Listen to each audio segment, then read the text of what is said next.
Today we're going to review Permanent Red Deep by Maimeri Venezia.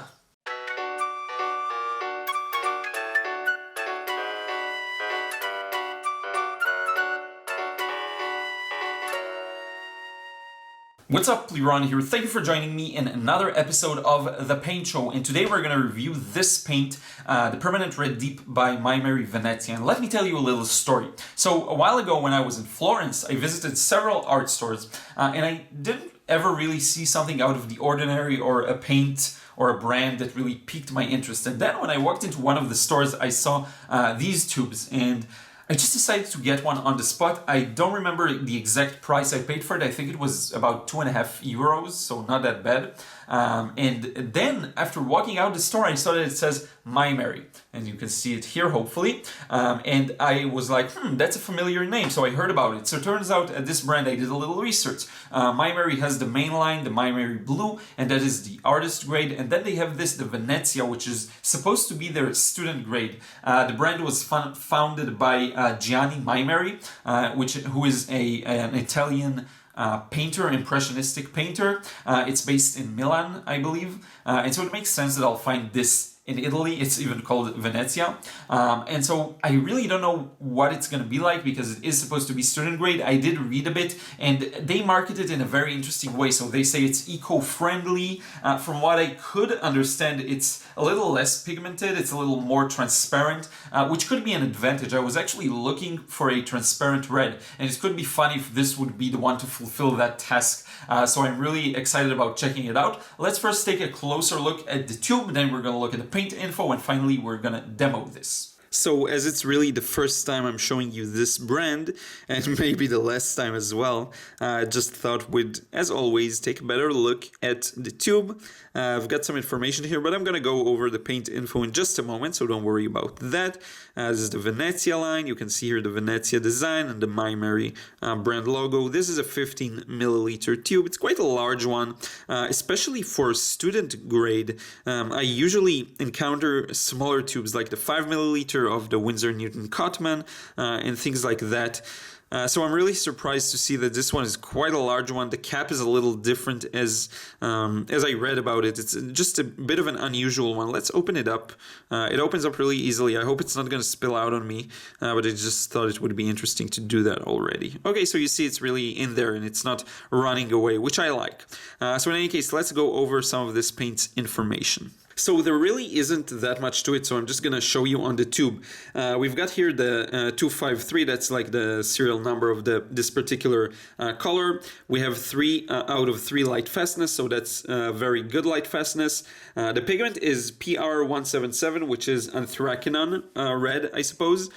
And we have this, it's a transparent paint, and this is actually all I have about this one. I didn't see that they have any series or something like this, so it just would be interesting to test it out and see what it looks like. So we can get started. So it's been a while since you saw this palette, and what I want to do is pour some of that paint inside here. I'm going to keep this, as I mentioned in the past, primary only. I've got the PWC brand and then the SAA brand. And we're just going to put it in and see what it looks like. So it goes straight into the red area right here. And it will be interesting to see how it compares to other ones. It looks really good straight out of the tube, but that means nothing. So here it is here. We're going to use it while it's soft, which is good for us. It's a good way of experimenting, I think. So let's get started. I'm going to pick up some of that and we're just going to test it out and see what it looks like here. So we've got this area that will be devoted to this paint. And I do think that I still can't really tell if it's strongly pigmented or not. I really have to play around with it. So what I'm going to do is bring my paper and we'll just test it out on the paper. It looks like it has a potential of being quite strong from what I can see here. So we're just going to have to give it a shot. So let's start by swatching it out here on the left side. I'm going to put my palette here. And this is what it looks like. Kind of expected it. It's very similar to my Perlin Red or Perlin Red Deep of Schminka. It's also similar to the Parallel Red I have by Daniel Smith. So I'm just picking up more paint as I go along. It does feel a little different, the interaction with the water. Feels a little different than what I'm used to, which makes sense because it's the first time I'm using this paint. It's like, it's almost as if it's a little smoother, okay? Now I just grabbed a lot of pure paint here because I want to try and push it to be as dark as possible. And you can see this is almost dry brushing it really. And here's what you get probably in its darkest form. And you see it has a weird way of interacting with the water. I can see these streaks and I don't know if they're gonna stay there. I'm not necessarily worried about that. It's just interesting to see. By the way, I do want to stress the importance of understanding that the tools are important, but they're really not the only thing, okay? So I see a lot of artists that are amazing and they work with cheaper materials, like with the Cadmiums, and it just produces beautiful result. So let's zoom in a bit on that left bottom area so you can better see. And I'm simply pre-wetting this area a bit. It cleaned off of my brush really easily. Sometimes it tends to be a little harder to clean the brush from paint. So maybe that means it actually has weak tinting capabilities. But in any case, wow, it really spreads out. Let's try and use a bit of a thicker mixture here. And it still really easily spreads out. Now, I don't really know why that would happen. I would assume that the wetter it is, the more it will spread out easily. And so maybe it's less pigment and more other ingredients that make it dissolve in the water. I don't really know what causes this. I do know that oxgall maybe influences that as well, but I don't really know what they put here. So maybe there's more filler. I have no idea, but for now it looks nice and it is pretty strong. I don't know, it's like, I don't want to be biased just because I read it's a student grade. It is pretty strong so far. So I'm just grabbing a bunch of it here and putting it almost dry, almost dry. So let's do some dry brush if we're already with some dry paint, and let's see what that looks like. I'm gonna dry my brush a little more on the paper towel here and just try and pick up as much as pure paint as possible. So there we go. We get some texture here. And it's a beautiful color. I like the way this color looks. It reminds me of many reds I tried before, like kind of alizarins and things like this. It will be interesting to see how this one mixes with others. And the lower, I guess, saturation or pigmentation, I don't even know if it's that. Maybe it's just more transparent from the reds that I'm used to working with. So what I'm gonna do now is start mixing it up with some paints, and I'm gonna show you the palette as well while I'm doing this. So I'm just gonna start with a bit of the red here, and I think we'll grab some of the Cobalt Blue by PwC. It's a bit contaminated, but I'm gonna clean it in no time. So I'm just wetting it, taking out the dirty area, and then I'm working with pure pigment. And this is what these two look together, and we can use this space here to mix them up. And I am not too worried about you know, having colors contaminated in my palette. I just let it be.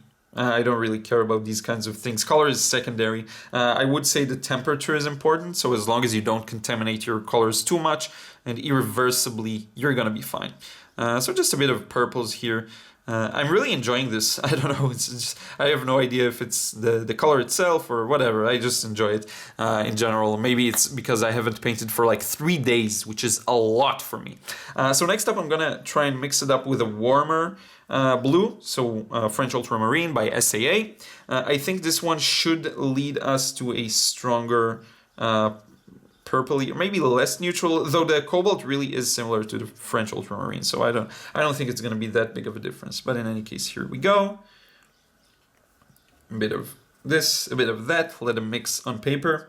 It does handle a little differently. I can feel it, like the Maimeri Venezia, the permanent red deep. It does handle a little differently, and I feel it on the way that it leaves the brush. I can't really put my finger on the exact difference, but I do feel it.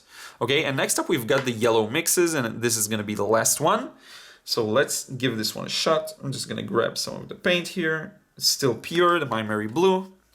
And we're just going to add to it a bit. The two paints I have here, the Indian Yellow and the Cadmium Yellow, are really similar. So I'm just going to use the Indian Yellow. Okay, I believe that's the Indian Yellow, yeah, by SAA. So let's just see what that looks like. I'm going to add a bit here to this well. Just going to let these two mix. Maybe use stronger ones and then let them mix on paper. Kind of like that. So beautiful mix. You know, oranges are among my favorites. Really, my favorite colors. It's been like this for about I think over a year now. It's just what I like the most for some odd reason. I don't know. Let's try and add a bit of the cadmium yellow into this. Now the cadmium is a bit more opaque, so I don't know if it's gonna be reflected in the result here, but I'm just gonna put some of that. So yeah, I was just looking for another primary color. I said if I'm gonna buy something, I want it to be useful, so a red would be a good idea. I don't know if I made the right decision with even the fact that I bought a Venezia one, but I think time will tell, and I will keep you updated on what I think about this paint the more I use it. I'm using a Princeton brush that I sometimes use just for these episodes of the paint show, and this is a brush that I haven't really enjoyed back in the day, but now I really enjoy it, and this just goes to show you that it's really not about the materials and tools, it's just more about experience. And now that I'm more experienced, I can actually really appreciate the stronger synthetic bristle that it has and the spring that it has. So in any case, yes, this is it. Let's zoom out and show you everything together. So here we go. Here's everything. I just want to remind you, it's PR177 and Thrakinon red, I believe. And I just want to check. I think it's a similar pigment to some of the other reds that I've been using. Okay, so for comparison, the Pearl in Red by Daniel Smith is using PR178. Okay, the other one was 177. The Maimeri Venezia. So they are pretty close. I do think I have a PR177 in one of my schminkes, but I'm not gonna dig them out now. But in any case, this is it. I like it. I think it's a good primary color. Only time will tell how, you know, I think it's light fast. I'm not worried about that. The only thing I'm worried about is maybe if it's not strong enough or something like this. I don't know, but it looks good so far. And I do know that the Maimeri lines are a little more fairly priced. I don't know if fairly, but they are really they are well priced, so you shouldn't pay too much for these. Even the Maimeri Blu, the main line, so this one's even cheaper. So if you're looking for one to like an introductory paint to try, maybe this could be a good option. I always recommend the Van Gogh, but to be honest, after I tried this one, I think it handles a little better, and it's larger tubes. It's a good introductory to using tubes, I guess. So in any case, this is it. Let's change the angle, wrap up this video. So this is it. Thank you so much. I hope you enjoyed this episode of The Paint Show. We're getting really close to episode 40, and I think I'm gonna try and celebrate it in some way, or we're gonna postpone it, the celebration, to 50. I never really celebrate these kinds of things. I remember when I hit, I think, the 300th video on YouTube, I never really thought about celebrating, but whatever.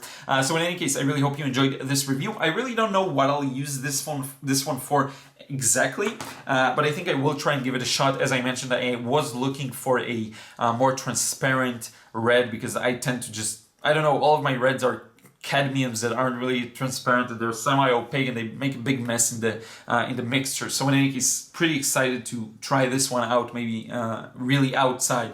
And this is it. I hope you enjoyed this episode. Don't forget to subscribe, hit the bell button. Let me know if you want any paints reviewed aside from Moonglow, which I remember because I keep getting asked about it, and I will get to it at some point. Also, the podcast, my drawing course for beginners, it's all in the description box below. And I will see you again in another vid real soon.